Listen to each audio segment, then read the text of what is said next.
નમસ્તે મિત્રો, આજના ગુજરાત સમાચારની અંદર આપ સર્વ સાથે મિત્રોનું ફરી એકવાર સ્વાગત છે.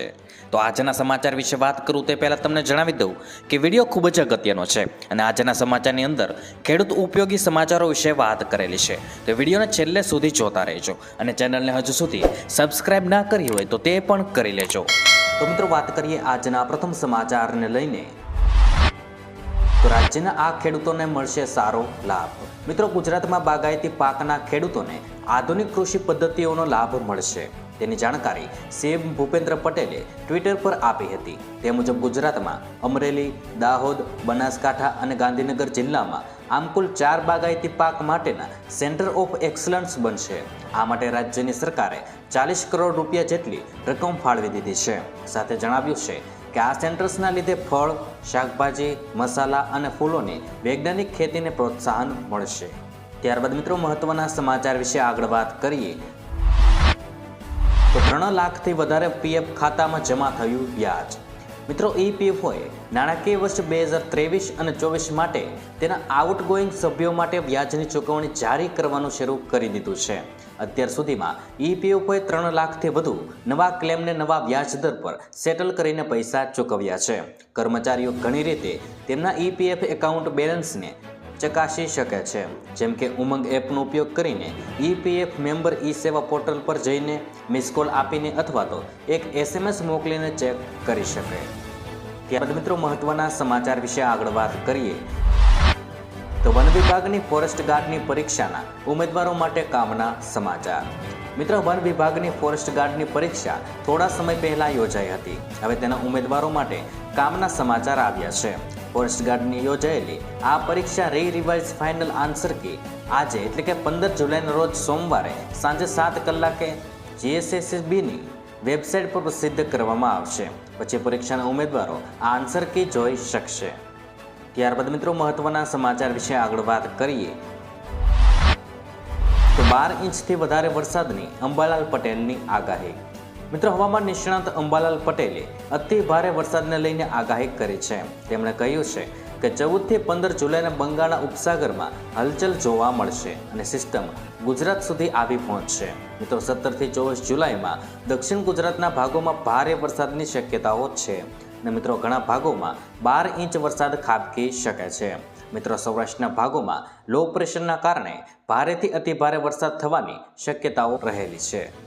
ત્યાર પછી મિત્રો મહત્વના સમાચાર વિશે આગળ વાત કરીએ.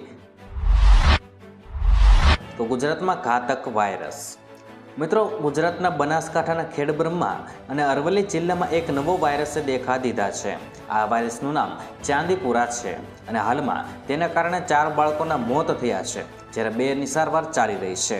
ચાંદીપુરા વાયરસથી પીડિત વ્યક્તિને તાવ આવે છે અને મિત્રો તેના લક્ષણો ફ્લૂ અને તીવ્ર એટલે કે મગજની બળતરા જેવા છે.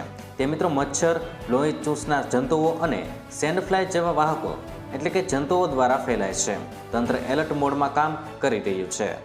ત્યારબાદ મિત્રો મહત્વના સમાચાર વિશે આગળ વાત કરીએ. તો ખેડૂતોને ટ્રેક્ટર ખરીદવા 60,000 રૂપિયાની સહાય. ગુજરાત રાજ્ય ખેતી ક્ષેત્રે અવનવી પદ્ધતિ અને દુનિયાને નવી દિશા આપી છે. સરકાર પણ ખેડૂતલક્ષી નીતિઓ બનાવી રહી છે અને અપનાવી પણ રહી છે. મિત્રો, ખેડૂતોને આવક બમણી કરવા માટે વિવિધ યોજનાઓ અમલમાં મૂકવામાં આવી છે. ટ્રેક્ટર સબસિડી યોજના 2024, જેના માટે આઈ ખેડૂત પોર્ટલ બનાવવામાં આવેલું છે, જેના દ્વારા ખેડૂતોની યોજનાઓનું અરજી ફોર્મ ઘર બેઠા ભરી શકે છે. ટ્રેક્ટર સહાય યોજનાની ઓનલાઈન એપ્લિકેશન કરવાની હોય છે.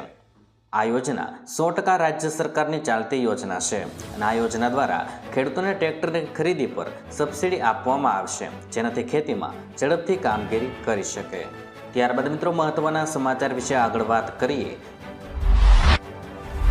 તો 2000નો હપ્તો નથી આવ્યો તો અહીં કરો ફરિયાદ.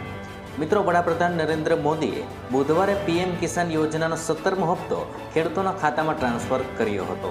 દેશના 9 કરોડથી વધુ ખેડૂતોના બેંક ખાતામાં હપ્તાની રકમ જમા કરવામાં આવી છે. મિત્રો, હજુ સુધી ઘણા ખેડૂતોના ખાતામાં 2000 રૂપિયાનો હપ્તો પહોંચ્યો નથી, તો ચિંતા કરવાની જરૂર નથી.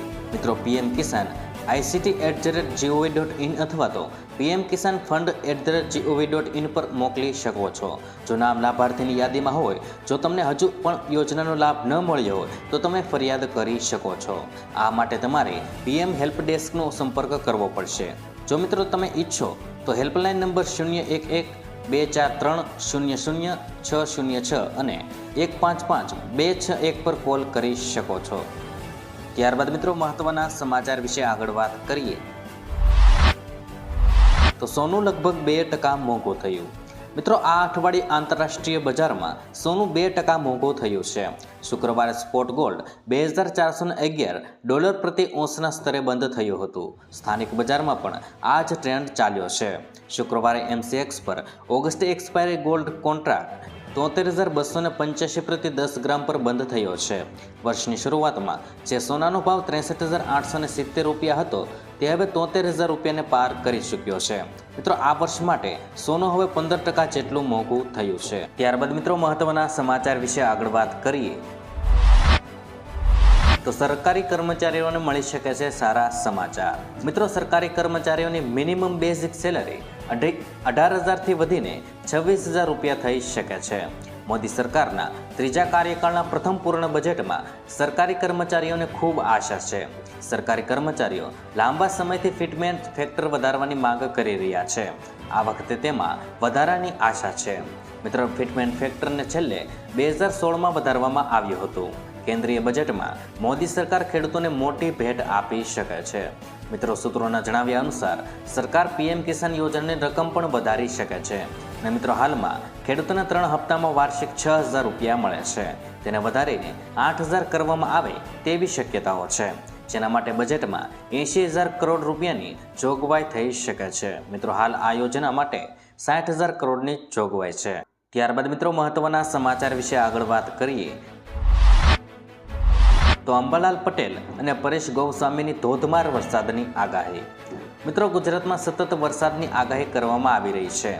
આવામાં મિત્રો હવામાન નિષ્ણાત પરેશભાઈ ગોસ્વામી અને અંબાલાલ પટેલ દ્વારા સિઝનના સૌથી મોટા અને સારા વરસાદી રાઉન્ડની અંગે નવી આગાહી કરી છે. સાથે જ આ દરમિયાન બંગાળની ખાડીની સિસ્ટમ રાજ્યોએ આવતા કેવું સ્વરૂપ ધારણ કરશે તેની પણ આગાહી કરી છે.